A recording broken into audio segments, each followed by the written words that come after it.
Italy gave England a bit of a scare in Rome. My name's Mark, let's talk rugby.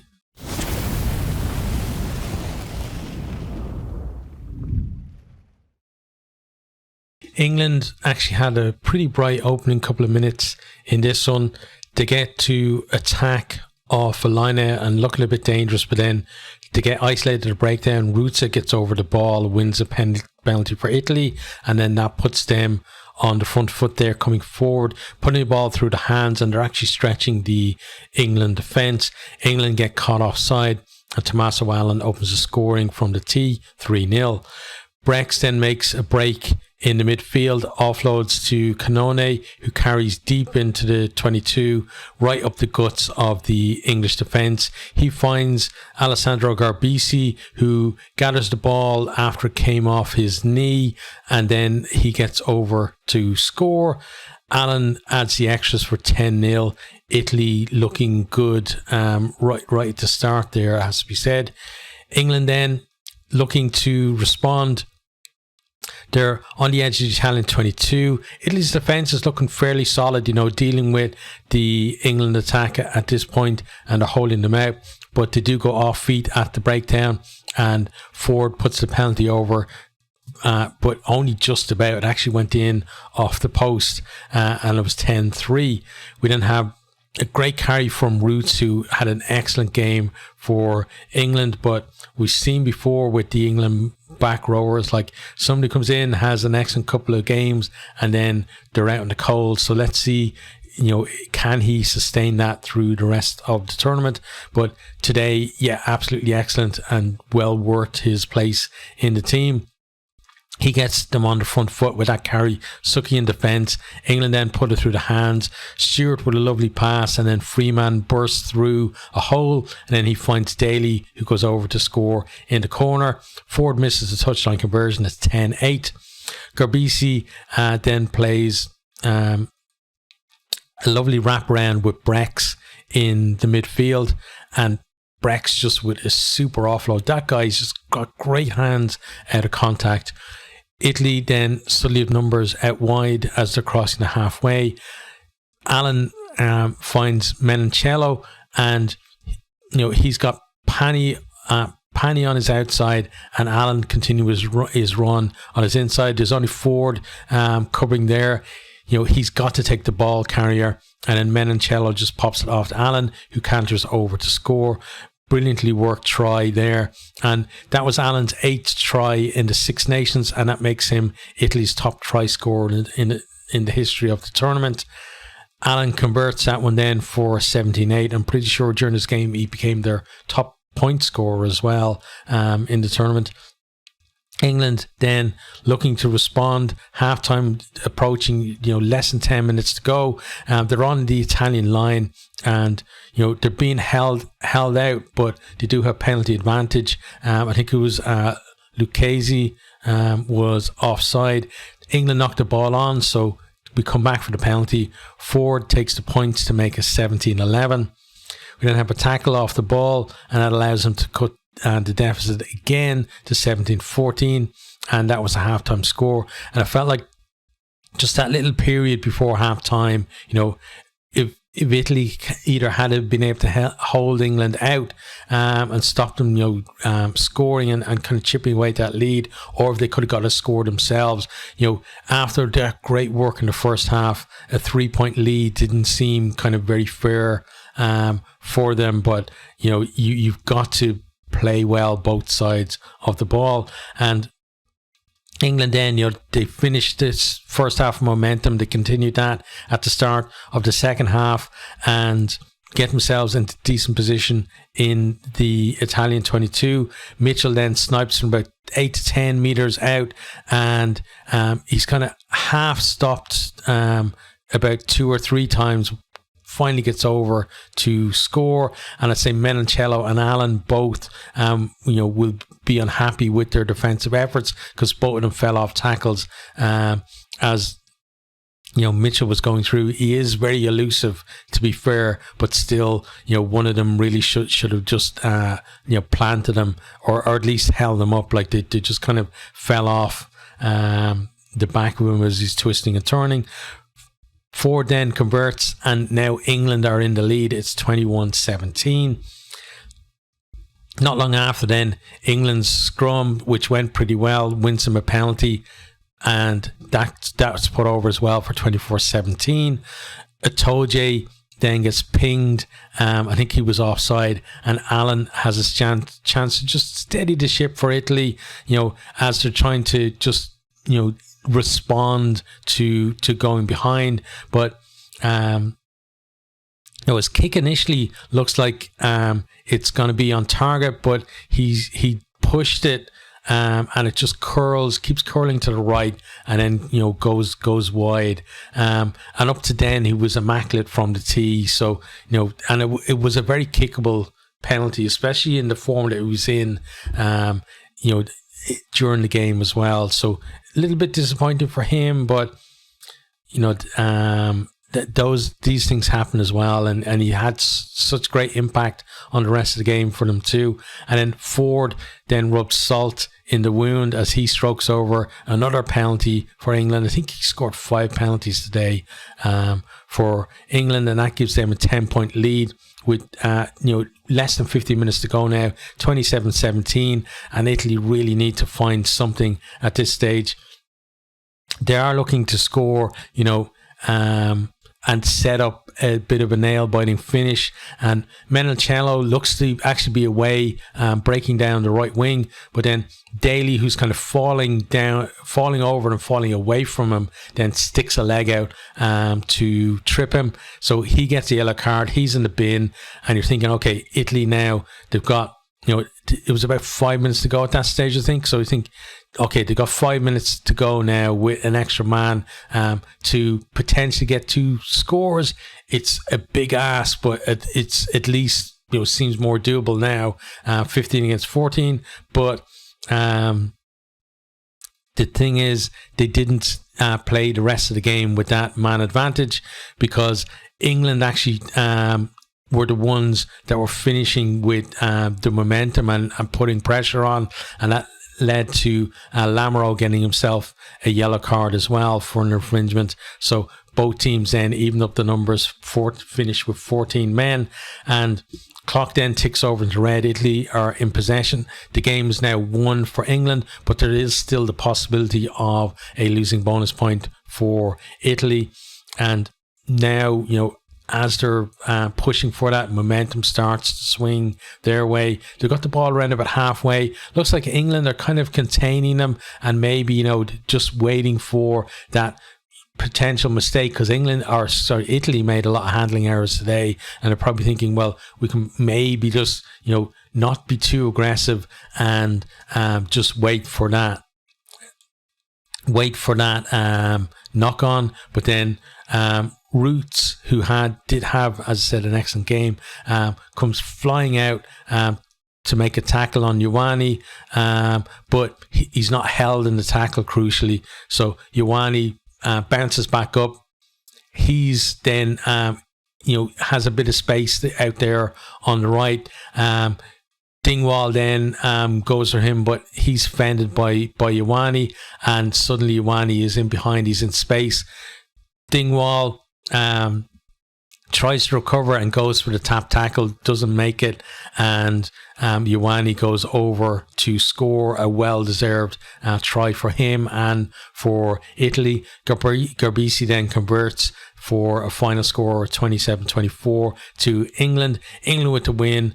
Italy, that losing bonus point, the least they deserved from this game. Like they really did play their part in it, but it's England who come out with that all-important win. So we're going to have a look at some of the stats from the game now. So we start with possession. So 44% for Italy, 56% for England. And then territory was 41% to 59%. So, Italy, playing with less of the ball and less of the territory, but we saw also them being a little bit more pragmatic compared to the way they were, especially in the World Cup and in last year's terms as well, where they were trying to run the ball from everywhere. Today they had a bit of a kicking game. It was kind of more akin to, like, if you've seen any of Benetton playing in the URC, especially this season, Benetton, I think they're a good kind of blend of that running game that Italy, have wanted to play for the last few years, but then a solid kicking game and kick chase as well behind that. And that's what they were doing today. And that just meant that, when they were making their breaks, they were making their breaks around about halfway. And there wasn't, once they got in behind, then there was very little chance then for England to recover on the tries that they got. Whereas last year, those breaks would have been made, coming out of their own 22 and maybe be stopped somewhere just over the halfway line. And that's the difference, like when you're playing in the right areas of the field. And it looks like, that's what Italy want to do now. They don't want to abandon the idea of playing expansive rugby. They just want to be smart about it. And that's really good to see. Very encouraging from them.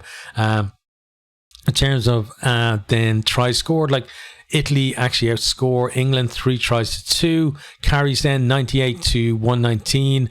Meters carried 582 to 622. So England just about shading that. And the same on meters gained, 332 to 347. So England just about shading it. Line breaks though, 6 to Italy, 4 to England. And, for Italy, like, the line breaks were leading to tries as well. And that's what I'm talking about, is that, last year they were making line breaks as well, but it was basically just to get out of the 22. And a lot of the time what was happening to them as well is somebody would make that break, they would get up over the halfway line, and then there'd be a lack of support there because everybody has to run from their own bloody line to catch up to the guy, and then they get isolated and it's a penalty to the opposition, and then they're back down in their own 22 anyway. But today, different story. The line breaks led to scores, and then England as well. The one that sticks out to me is the Freeman one that set up the daily try there. Defenders beaten then 19 for Italy, 25 for England. So England beaten more defenders, but Italy kind of were the ones that kind of made it stick, I felt, overall, at least in the game. Then offloads, 8 for Italy, 4 for England. How many of those were from Nacho Brex as well? The guy is just, he's so great at being able to ride a tackle. And like, there was one, I think the one in the build up to the Allen try, it's hard to see because the camera kind of cuts to what's obviously following the ball, but it looked like he kind of almost got flipped as he was offloading, not dangerously, but just that his body was at a weird angle. But he's just so good at it, being able to find his man from there. Handling errors then, 18 for Italy, 11 for England. So Italy playing with as said, a lot of ambition, but they'll want to reduce that error count, because if they can do that, then they're going to take more of the chances that they create as well, and that's just going to make them more dangerous to the other teams in the rest of the tournament. Tournament conceded then 11 to 10, so pretty close on that score. Then the next thing that we're going to look at is kicking. So kicks in play, 24 for Italy, 31 for England. Yes, England kicked more, but it's encouraging to see that Italy have that kicking option there as well. And they made 547 meters with the boot, 860 for England. So we're not going to see Italy become like a France or a Scotland who just kick so much and so far, but at the same time it's a genuine option for them now, and it means that the opposition have to be wary of that. They can't just assume now that they're going to run the ball, and they have to cover that backfield as well, which then leaves space for Italy when they do want to put it through the hands. The next thing then we're going to look at is defense. So tackles made, 162 to 108. 25 missed for Italy, 19 for England, which means that, Italy at about 86, 87% in their tackling, England 85. So England's 85 is kind of similar to Ireland's, and Italy were at about the same level as France. And then comparing that then to the rest, so both Wales and Scotland were tackling at a higher percentage than any of the other teams as well. But decent defensive effort from both teams as well. Obviously, there were times where they got cut open, but generally, there was no kind of there were some soft tackles, but in terms of defensive systems, no real problems in terms of at least first up tackles. Scramble could be better probably for both teams. So penalty conceded then 11 for Italy, 8 for England. Italy did those 5 penalties that Ford put over really hurt them, and that's something that you feel if the discipline had been better today, then they would have had a much better chance of getting the win, because England kind of found it hard, other than really the daily try to properly cut Italy open and make real space to be able to score. But then Italy were giving them that chance just to, when they were behind, to stay in touch, to close it down at half time, and then when they got ahead, to stretch out and make it really difficult for Italy. Next, then we're going to look at the breakdown. So Rooks won 70-97. Rooks lost 2-1. So pretty decent between them. Rooks under 3 seconds, 50% for Italy, 58% for England. So England with slightly faster ball, and then 4 to 6 seconds is pretty close, both around the 26% mark, and then over 6 seconds, still almost a quarter of Italy's Rooks. Over 6 seconds, just 15% for England. So it means Italy, if they can maybe resource the breakdown a bit better and just speed up that ball a little bit, because that's where they can really hurt teams is when the defense isn't set. They're pretty good at exploiting it. So set piece then, scrums won, 6 for Italy, 2 for England, and then scrums lost, none for Italy, 2 for England. So a lot of pressure on England at times in the game, but they did, in fairness to them, come up with that scrum to win that penalty when the game was a little bit in the balance. Lineouts then 12 1 for Italy, 11 for England, but 3 malfunctions for Italy, 1 for England, and England actually stole 2 of Italy's lineouts as well. So a lot of pressure on Italy in that area. So that's pretty much our look at the stats in terms of the two teams after this. So England, they had a lot of debutants today. It's always a good game to give guys a run out, because that they're going to see a lot of the ball against Italy, even when it's a tight game like this, and they're not kind of going to be under maybe as much pressure as if it was one of the bigger teams in the tournament. So Porto would be happy with that. Like he gave 5 debuts today, and then a couple of players coming, the likes of Freeman as well, coming in from the cold. So there's a lot of kind of options for him there in terms of where he's going to go for the rest of the tournament. But with this England squad, as I said before, it's all about getting your runs in the team, because people come in, they have a couple of good games, and then because of the depth that England have and the similar levels of a lot of the players, it means that if you have a poor game and you haven't really established yourself in the team, you're back to the end of a pretty long queue to try and get your next shot. So they've got to kick on from there. I think it's Wales next up for them, right? So they've got to basically go from this one and try and kind of just add to that and get a bit more kind of cohesion now with so many new faces in the team too. Italy, they'll be very happy with the performance.